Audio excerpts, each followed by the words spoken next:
السلام علیکم ګرانو دوستانو. نن به زه تاسو ته د کرکټ په هکله باندې یو څو تازه او ډېر مهم خبرونه درکړم چې خاص کر زه به تاسو ته وایم چې رشید خان ته یو ځل بیا ټوله نړۍ حیرانه پاتې سوې ده. بل به زه تاسو ته دغه ایشیا کپ په هکله باندې سریلانکا نه یو نوی خبر راغلی ده چې سریلانکا د ایشیا کپ په هکله باندې څه ویلي دي. دې نه علاوه به زه تاسو ته د افغانستان هغه کوچ چې کوم ده د انګلینډ ګرینډ ټور پې نومیږي هغه ډېر سخت مریض سوی ده. او بل به زه تاسو ته د حشمت الله شهیدي په هکله باندې یو خبر درکړم چې افغانستان کرکټ بورډ رښتیا حشمت الله شهیدي ته سزا ورکړې ده، ځکه هغه دویمه لوبه کې حشمت الله شهیدي نه و لوبېدلی.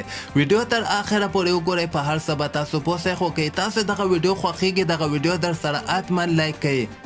نو راځم اول زه تاسو ته وایم چې د افغانستان کرکټ بورډ دغه حشمت الله شهیدي چې هغه اولنۍ لوبه د افغانستان داخل کې چې کوم جنګ یعنې بد اخلاقي امپایر سره ترسره کړې وله، د دغه په هکله باندې بیا بعضې ملګري دغه فکر کوي چې حشمت الله شهیدي افغانستان کرکټ بورډ ورته سزا ورکړې ده، ځکه دغه دویمه لوبه کې حشمت الله شهیدي نه و لوبېدلی.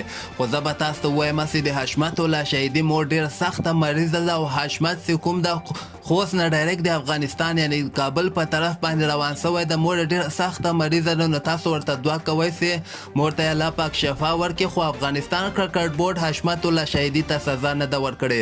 دغه دویمه لوبه هم ترسره سوله چې په دغه لوبه کې د حشمت الله شهیدي د ټیم یعنې ډېره بدترینه ماتې خوړېدلې ده. په 80 رنزو باندې دغه لوبه بایللې ده.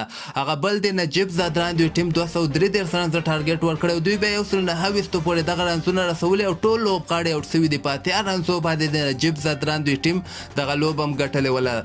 او بل به زه تاسو ته د افغانستان هغه کوچ چې کوم د انګلینډ یو کوچ د ګریم ټور پې نومیږي ډېر سخت مریض سوی ده، شفاخانې ته یې رسولی ده، ډېر اساس وخت کې ده، یعنې مطلب ډېر سخت مریض ده. ځکه افغانستان کرکټ بورډ ویلي ول چې ټول پې به موږ سره هغه تېره میاشتې په اخره کې یو ځای سي، خو دغلته د ټول پې درک نه لګېږي، هغه ډېر سخت مریض سوی ده او د انګلینډ په شفاخانه کې بستر سوی ده.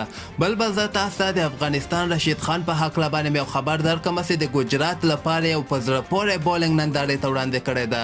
په نن لوبه کې رشید خان چې کوم بولینګ ترسره کړی ده په 3.15 اورو کې صرف 40 رنزه ورکړي دي او د لکنو سوپر جاینټ 4 مهم لوبغاړي اوټ کړي دي. په دغه لوبه کې رشید خان دوی ټیم صرف 115 رنزه ټارګېټ ورکړی او لکنو ته هغوی بیا 2 کې ټول ټیم یې اوټ سوی ده. نو دغه لوبې ګټلو سره د رشید خان دوی ټیم مخکې راونډ هم کوالیفای وکړل، یعنې د آی پی ایل دویم راونډ هم ووتل. 12 لوبو کې 9 لوبې ګټلې دي. هر یو ټیم چې 9 لوبې وګټي هغه مخکې راونډ ته کوالیفای کیږي. او بل به زه تاسو ته دغه ایشیا کپ په هکله باندې یو ډېر مهم خبر درکړم. سریلانکا داسې خبر ورکړی ده چې د موږ د ملک حالت سم نه دي، نو موږ غواړو چې ایشیا کپ موږ یې هوسټینګ وکړو، که دوبۍ کې هم ترسره کیږي ترسره دي چې خو هوسټینګ به یې موږ کوو، بلکې بنګلادیش کې به دغه نه ترسره کیږي. دوی وایي موږ حالت ډېر زیات خراب دی، پیسو ته ډېر سخت ضرورت لرو، نو د دې هوسټینګ به موږ کوو، که دوبۍ کې هم ترسره کیږي یعنې ګټه به یې موږ ته رسیږي.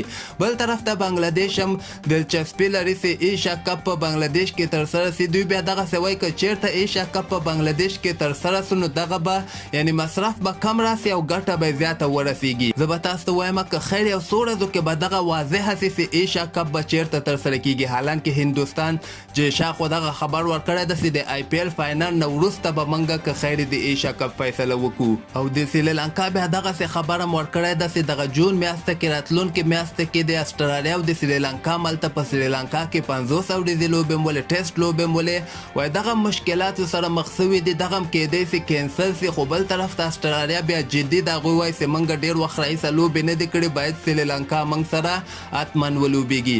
نو همدغسې تازه خبرو لپاره تاسو دغه چینل هم در سره سبسکرایب کولی سئ.